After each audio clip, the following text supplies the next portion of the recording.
लिखिए अंकेक्षण रिपोर्ट। अंकेक्षक अपना जांच कार्य समाप्त करने के पश्चात, लिखिए अंकेक्षण रिपोर्ट।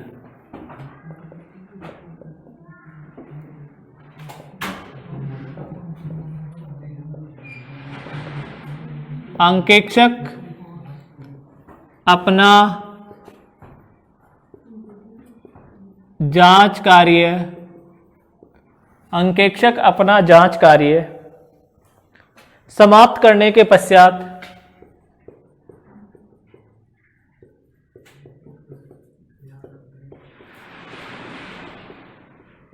एक रिपोर्ट, अंकेक्षक अपना जांच कार्य समाप्त करने के पश्चात एक रिपोर्ट तैयार करता है, एक रिपोर्ट तैयार करता है। उसे अंकेक्षक रिपोर्ट कहते हैं।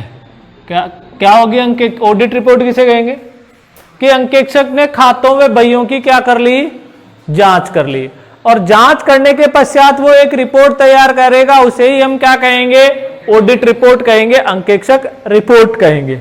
अब एक होती है अंतरिम रिपोर्ट। अंतरिम रिपोर्ट, इसमें लिखिए अंकेक्षक कार्य के बीच में, अंकेक्षण कार्य के बीच में एक रिपोर्ट तैयार करता है, एक रिपोर्ट तैयार करता है। अंकेक्षण कार्य के बीच में एक रिपोर्ट तैयार करता है, उसे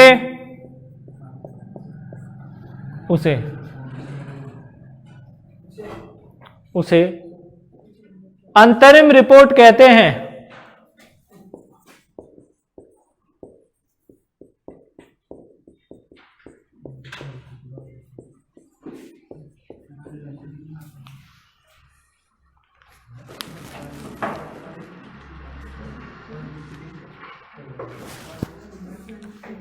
देखिए अंकेक्षक कार्य के बीच में एक रिपोर्ट तैयार करता है, उसे क्या कहेंगे? अंतरिम रिपोर्ट। और कार्य समाप्त होने के पश्चात जो रिपोर्ट तैयार करेगा वो क्या कहलाएगी? अंकेक्षण रिपोर्ट। क्लियर? तो लिखिए अब अंकेक्षण रिपोर्ट का महत्व है।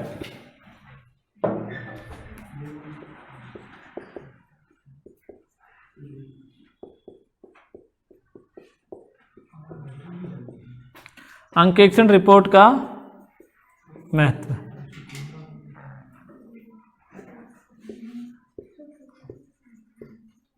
अंकेक्षण रिपोर्ट का महत्व। नंबर 1 लिखिए अंशधारियों के लिए,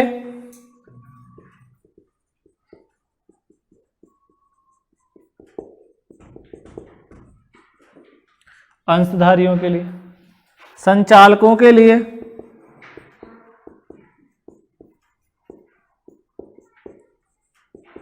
सरकार के लिए,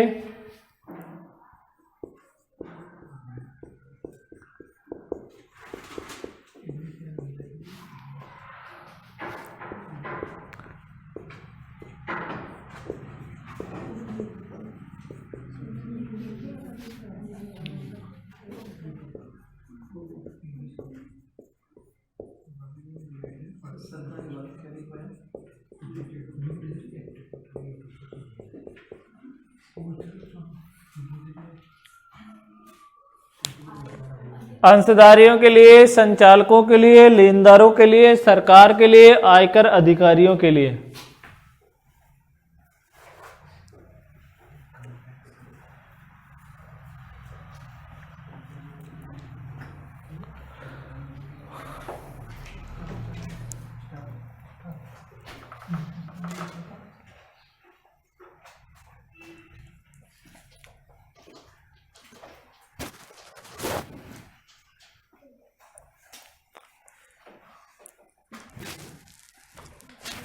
जो रिपोर्ट के लिए ऐसे है वो कौन सा है? ऐसे।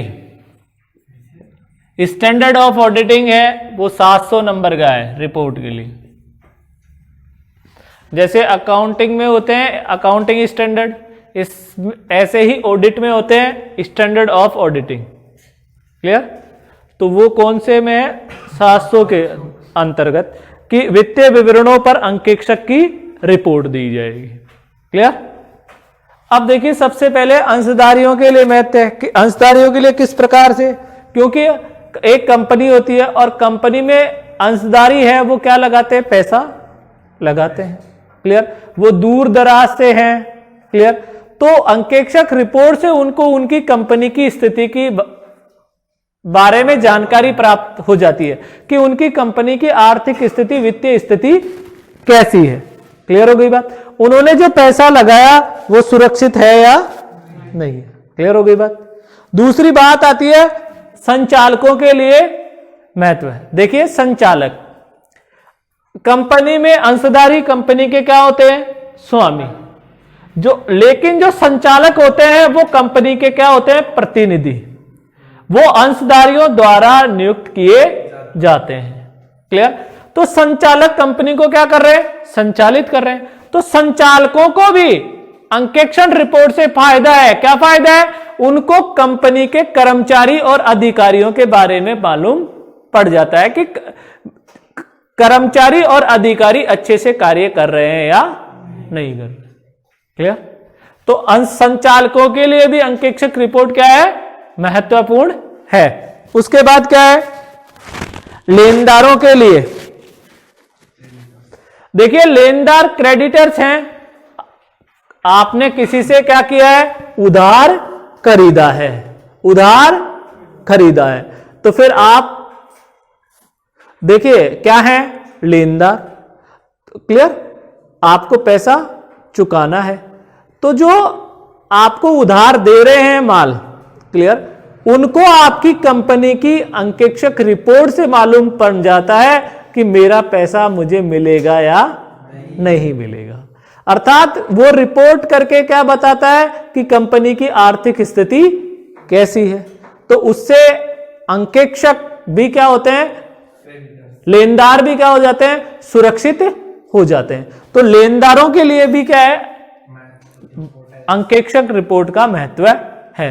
उसके बाद आती है सरकार के लिए। बताओ सरकार के लिए किस प्रकार से अंकेक्षक रिपोर्ट महत्वपूर्ण है? ये देखिए हो सकता है जो अंशधारी है कंपनी में वो हो सकता है बाहर से हो, विदेश से भी हो सकता है पैसा लगा के। एक कोई इंडिया का है एक अंशधारी और एक बाहर का है। बाहर से किसी ने पैसा लगा रखा है तो फिर बाहर से पैसा लगा रहा है तो उसका पैसा सुरक्षित क्या हो सकता है? क्या पता यहां का कोई व्यक्ति है उसका शोषण हो जाए। तो कहने का मतलब बाहर के कोई व्यक्तियों ने पैसा लगा रखा है, इन्वेस्ट कर रखा है तो उनका किसी प्रकार से कोई शोषण न हो। क्लियर? तो उसका सरकार उस रिपोर्ट के आधार पर जो बाहरी व्यक्ति हैं उनका पैसा सुरक्षित है या नहीं, वो चीज सरकार को क्या चलती है? पता चलती है। और सरकार अंकेक्षक रिपोर्ट को ध्यान में रखकर कोई भी औद्योगिक विकास की क्या बना सकती है? योजना बना सकती है, रूपरेखा बना सकती है। क्लियर? फिर क्या था?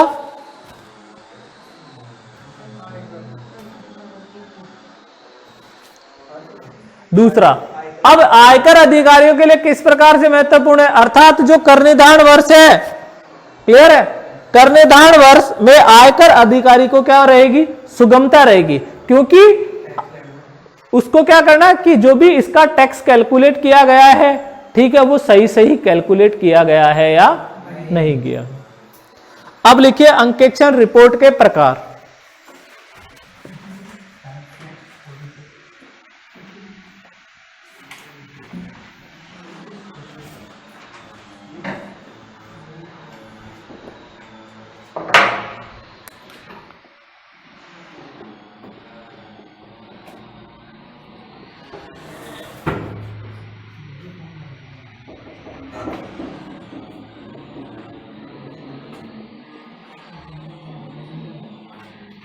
अंकेक्षण रिपोर्ट को दो भागों में बांटा गया है। नंबर एक, स्वच्छ रिपोर्ट। स्वच्छ रिपोर्ट, इसे आप अमर्यादित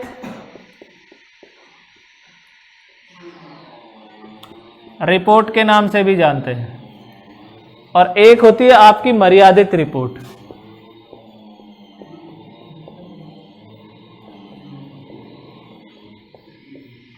मर्यादित रिपोर्ट,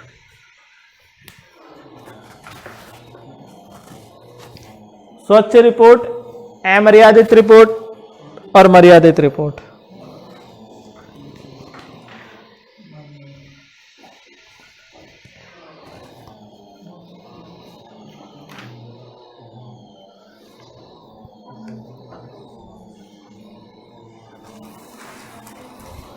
रिपोर्ट को कितने भागों में बांटा गया है?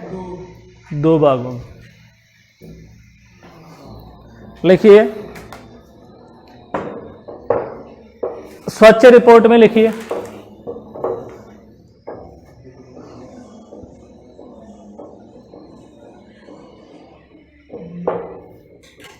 लिखो, अंकेक्षक की रिपोर्ट में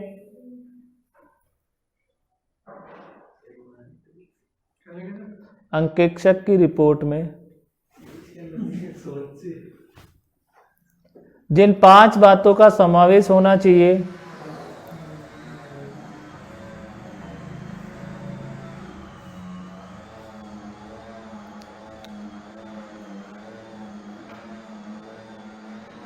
उनके संबंध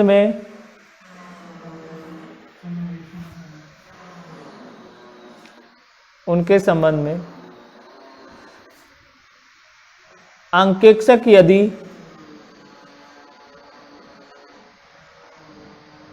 पूर्ण रूप से संतुष्ट है तो वह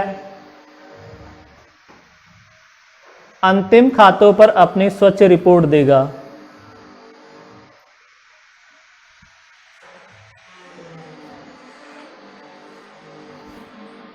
क्या देगा? स्वच्छ रिपोर्ट देगा।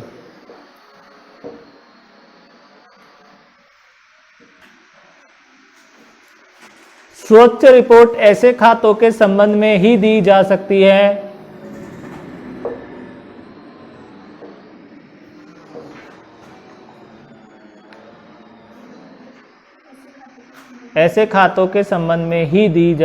है जिसमें अंकेक्षक को कोई अनियमितता या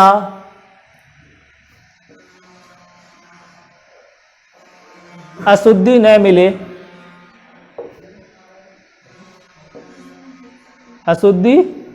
मिले, और जिनके संबंध में उसे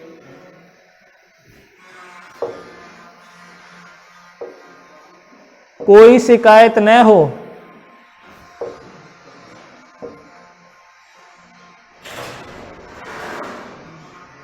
तथा जिनके सही उसे कोई शिकायत न हो तथा जिनके सही एवं उचित होने के संबंध में उसे कोई संदेह न हो।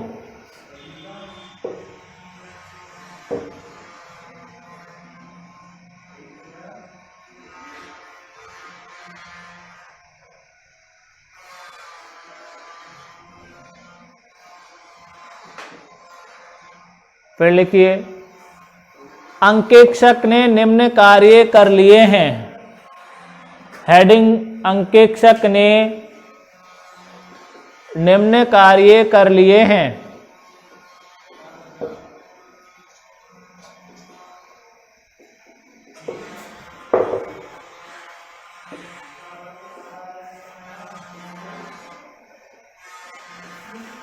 नंबर 1, पुस्तकों की पर्याप्त जांच।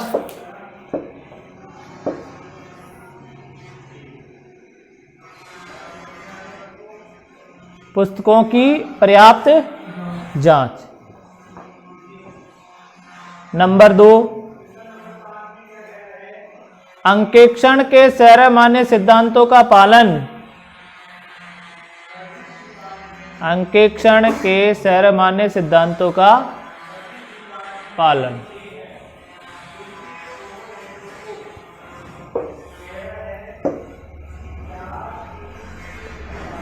नेक्स्ट, परिस्थितियों के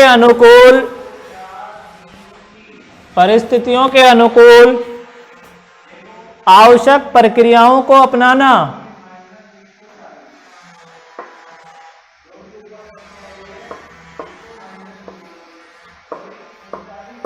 नंबर नेक्स्ट, उचित सावधानी एवं चतुराई का उपयोग।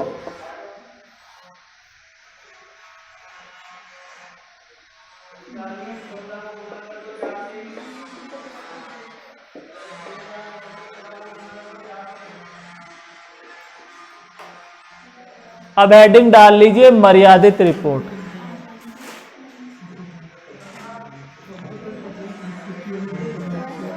हेडिंग डालिए मर्यादित रिपोर्ट, क्वालिफाइड रिपोर्ट।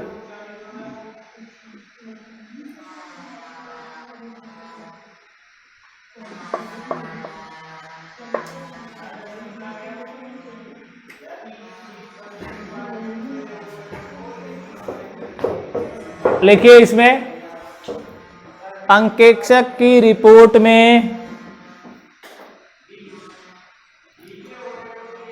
जिन 5 बातों का उल्लेख होना चाहिए, जिन 5 बातों का उल्लेख होना चाहिए,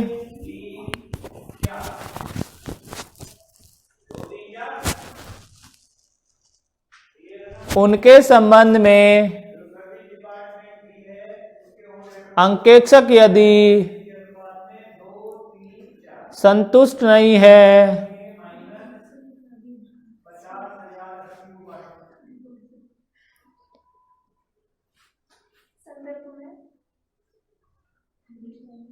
उनके संबंध में अंकेक्षक यदि संतुष्ट नहीं है तो अपने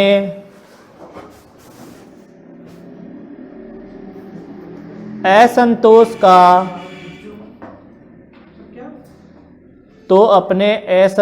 का अपनी रिपोर्ट में उल्लेख करना होगा। ऐसी रिपोर्ट को मर्यादित रिपोर्ट कहते हैं।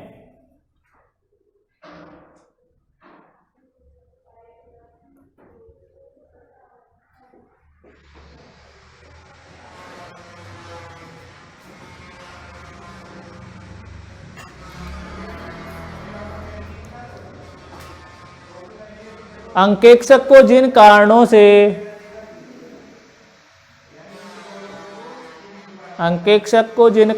से मर्यादित रिपोर्ट देनी होती है वो निम्न हो सकते हैं।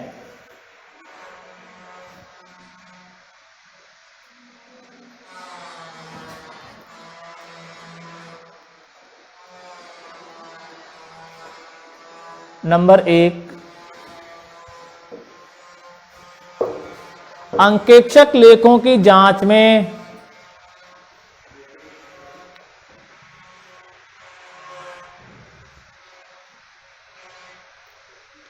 आवश्यक प्रक्रियाओं को न अपना सका हो।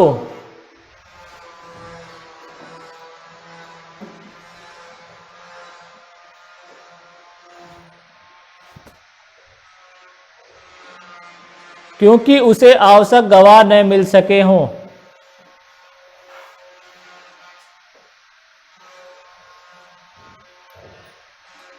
नंबर 2,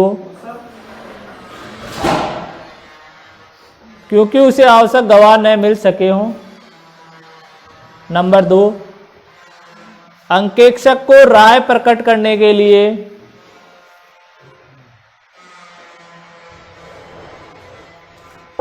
अंकेक्षक को राय प्रकट करने के लिए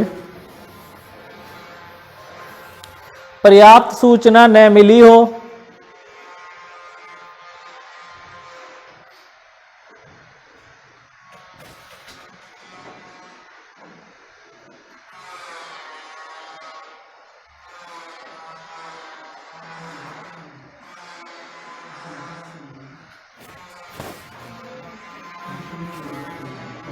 पर्याप्त सूचना। थर्ड लिखिए, हिसाब किताब में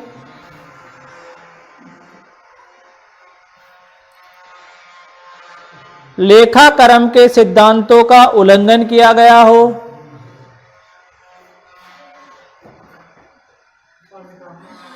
हिसाब किताब में लेखाक्रम के सिद्धांतों का उल्लंघन किया गया हो।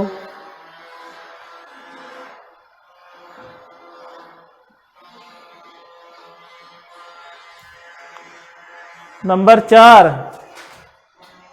साल दर साल अपनाए गए लेखाक्रम के सिद्धांतों में असंगति रही हो।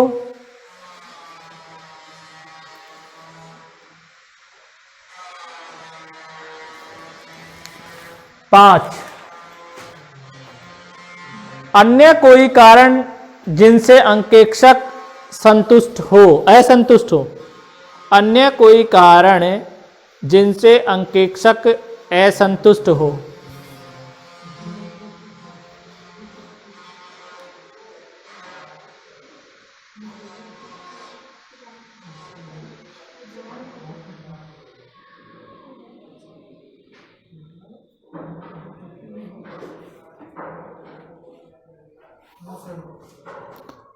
अन्य कोई कारण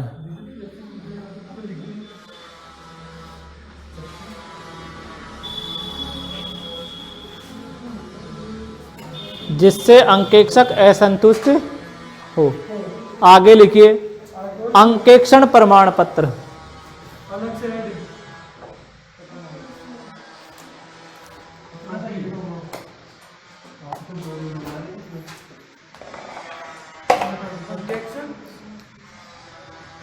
अंकेक्षण प्रमाण पत्र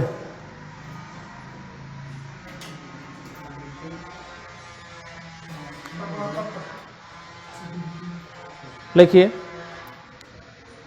सीए एक विषय विशेषज्ञ होता है। इसमें लिखिए, सीए एक विषय विशेषज्ञ होता है।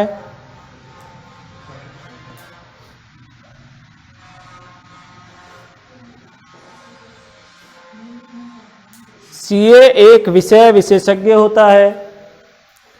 अंकेक्षण प्रमाण पत्र में वह समस्त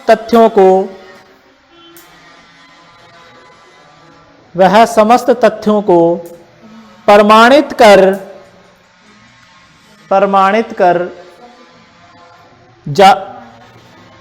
सीए एक विषय विशेषज्ञ होता है। अंकेक्षण प्रमाण पत्र में वह समस्त तथ्यों को प्रमाणित कर जारी करता है। इसलिए प्रमाण पत्रों के संबंध में वह अधिक उत्तरदायी होता है।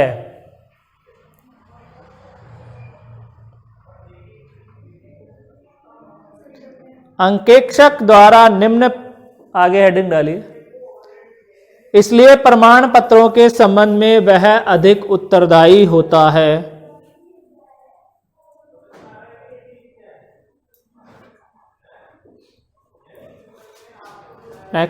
अंकेक्षक द्वारा निम्न प्रमाण पत्र जारी किए जाते हैं।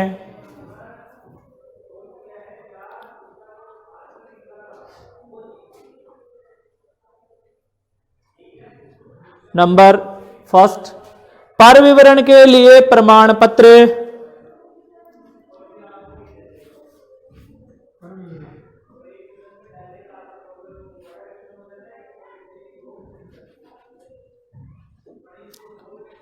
पर विवरण के लिए प्रमाण पत्र।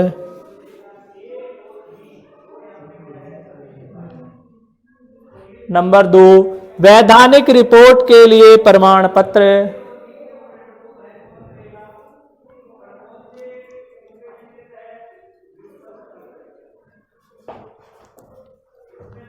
नंबर 3, शोधन क्षमता की घोषणा के लिए प्रमाण पत्र। शोधन क्षमता की घोषणा के लिए प्रमाण पत्र।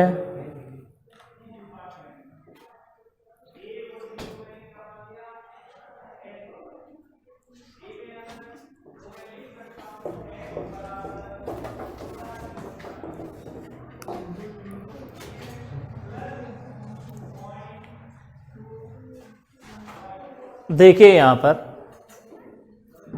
अब समझ लीजिए किस प्रकार से क्या रिपोर्ट के बारे में। ऑडिट रिपोर्ट, देखिए ऑडिट रिपोर्ट सबसे पहले बात आती है कि अंकेक्षण रिपोर्ट किसे कहते हैं। यानी कि अंकेक्षक अपना जांच कार्य समाप्त करने के बाद क्या करता है, एक रिपोर्ट तैयार करता है, उसे ही क्या कहेंगे, अंकेक्षण रिपोर्ट कहेंगे। क्लियर। और वो रिपोर्ट 31 मार्च को तैयार करेगा। जब उसका क्या हो जाएगा, स्टेटमेंट ऑफ P&L और चिट्टा बना लिया गया है। क्लियर।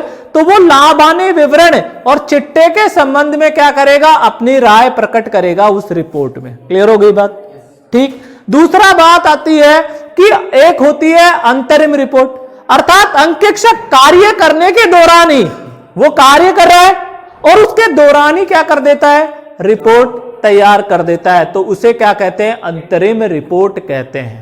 क्लियर। कहने का मतलब सीधा सीधा यह है कि वर्ष के मध्य में जो रिपोर्ट तैयार की जाती है वही क्या कहलाएगी, अंतरिम रिपोर्ट। ठीक। अब बात आती है अंकेक्षण रिपोर्ट के महत्व है। तो अंशधारियों के लिए महत्व है, संचालकों के लिए महत्व है, लेनदारों के लिए महत्व है, सरकार के लिए और आयकर अधिकारियों के लिए महत्व है। क्लियर हो गई बात। कितने महत्व है, 5। अंशधारियों के लिए, संचालकों के लिए, लेनदारों के लिए, सरकार के लिए, अंशधारियों के लिए। फिर बात आती है अंकेक्षण रिपोर्ट। अंकेक्षण रिपोर्ट 2 प्रकार की होती है। कितने प्रकार की, 2 प्रकार की। पहली जो रिपोर्ट होती है वो स्वच्छ रिपोर्ट या अमर्यादित रिपोर्ट। स्वच्छ रिपोर्ट या अमर्यादित रिपोर्ट, स्वच्छ रिपोर्ट या अमर्यादित रिपोर्ट। और दूसरी रिपोर्ट होती है वो होती है मर्यादित रिपोर्ट। अब बात आती है कि स्वच्छ रिपोर्ट किसे कहेंगे, स्वच्छ रिपोर्ट। और मैंने आपको यह बताई है कि अंकेक्षक ने क्या किया है, खातों की जांच पड़ताल की है। भाइयों वह खातों की क्या की है, जांच पड़ताल। और उसने उसमें उस रिपोर्ट में जिन 5 बातों का समावेश होगा, अर्थात अंकेक्षक को वो जो भी उसने खातों और बहियों की जांच की है उनमें वो पूर्ण रूप से क्या है, संतुष्ट है, उसे अंतिम खातों पर अपनी स्वच्छ रिपोर्ट देनी होती है। क्लियर। अर्थात उसको उस जो भी उसने भैया और खातों की जांच पड़ताल की है उसमें उसको किसी भी प्रकार का कोई संदेह नहीं होता, उसे कोई अनियमितता नजर नहीं आती। उस संबंध में वो जो भी रिपोर्ट देता है वो उसकी स्वच्छ रिपोर्ट या अमर्यादित रिपोर्ट कहलाती है। अब ये बात आती है कि इसमें कौन कौन से कार्य आते हैं। तो इसमें मैंने बताया, पहला पुस्तकों की पर्याप्त जांच, दूसरा अंकेक्षण के सार्वमान्य सिद्धांतों का उसने पालन किया है, परिस्थितियों के अनुकूल प्रक्रियाओं को अपनाना और उचित सावधानी और चतुराई का प्रयोग। तो वो आपकी कौन सी रिपोर्ट हो गई, स्वच्छ रिपोर्ट या अमर्यादित रिपोर्ट। अब बात आती है एक कौन सी, मर्यादित रिपोर्ट। कौन सी रिपोर्ट रे, मर्यादित। देखिए अंकेक्षक ने क्या किया, सुन लीजिए, मर्यादित रिपोर्ट। अंकेक्षक ने क्या किया, बहियों और खातों की जांच की, वो क्या कार्य क्या कहलाया, अंकेक्षक। लेकिन अंकेक्षक ने जब खातों और बहियों की जांच पड़ताल की और उस जांच पड़ताल में वो असंतुष्ट है, असंतुष्ट का मतलब उसको बहुत सारी अनियमितताएं मिली, अशुद्धियां मिली, कपट गबन मिले, जब वो रिपोर्ट देता है तो वो रिपोर्ट कौन सी होगी फिर उसकी? अमर्यादित। अर्थात स्थायी संपत्तियां आपने चिट्टे में दिखा रखी थी, लेकिन उस पर हास की गणना नहीं की, डेप्रिसिएशन की गणना नहीं की, तो फिर वो कौन सी रिपोर्ट देगा? मर्यादित रिपोर्ट देगा। कौन सी रिपोर्ट देगा? क्लियर। अर्थात आपने लेखांकन के जो भी सिद्धांत थे उनकी अवहेलना की है, उनका पालन नहीं किया, और लेखांकन सिद्धांतों को ध्यान में रखकर आपने जो भी खाते बनाए, जो भी अंतिम खाते बनाए, चाहे वो लाभानी विवरण हो चाहे वो चिट्टा हो, और उसमें आपने क्या किया है? लेखांकन सिद्धांतों की अवहेलना की है, तो फिर वो कौन सी रिपोर्ट देगा? मर्यादित रिपोर्ट। क्लियर। अर्थात वो किसी भी कारण से असंतुष्ट है। क्या है? तो फिर वो कौन सी रिपोर्ट देगा? आपको इसमें मैंने बताया कि अंकेक्षक लेखों की जांच में आवश्यक प्रक्रियाओं को न अपना सका क्योंकि उसे आवश्यक गवाही नहीं मिली। वो जांच पड़ताल कर रहा है और उसको विभिन्न प्रकार के क्या नहीं मिले? प्रमाणक ही नहीं मिले। क्लियर। जैसे आपने मशीन खरीदी और मशीन खरीदी, लेकिन मशीन खरीदी उसकी तो आपने जर्नल में क्या कर रखी है? एंट्री कर रखी है, लेकिन आपको उस मशीन के संबंध में कोई भी प्रमाणक नहीं मिला, कोई उसका बिल नहीं है कि कितने में खरीदी थी। क्लियर। तो फिर वो कौन सी रिपोर्ट देगा? उसके बाद मैंने आपको बताया अंकेक्षक को राय प्रकट करने के लिए पर्याप्त सूचना नहीं मिली। कंपनी से उसने विभिन्न प्रकार की सूचनाएं मांगी, किससे संबंधित? खातों और बहियों से संबंधित, लेकिन उसको वो सूचनाएं नहीं मिली। तीसरा आपको बताया हिसाब किताब में लेखांकन के सिद्धांतों की क्या करना? उल्लंघन करना या अवहेलना करना। चौथा मैंने बताया साल दर साल अपनाए जाने वाले लेखा कर्म के सिद्धांतों में असंगति। असंगति जानते हो कैसे? इधर देखिए, जैसे डेप्रिसिएशन कैलकुलेट करने की दो विधियां होती है, एक तो SLM मेथड और एक होती है रिटन डाउन वैल्यू मेथड। क्रमागत हास विधि और स्थायी हास विधि। तो आपने 6 महीने तो कौन सी अपना दी? Written down value. और 6 महीने कौन सी अपना दी? तो फिर यह क्या हो गई?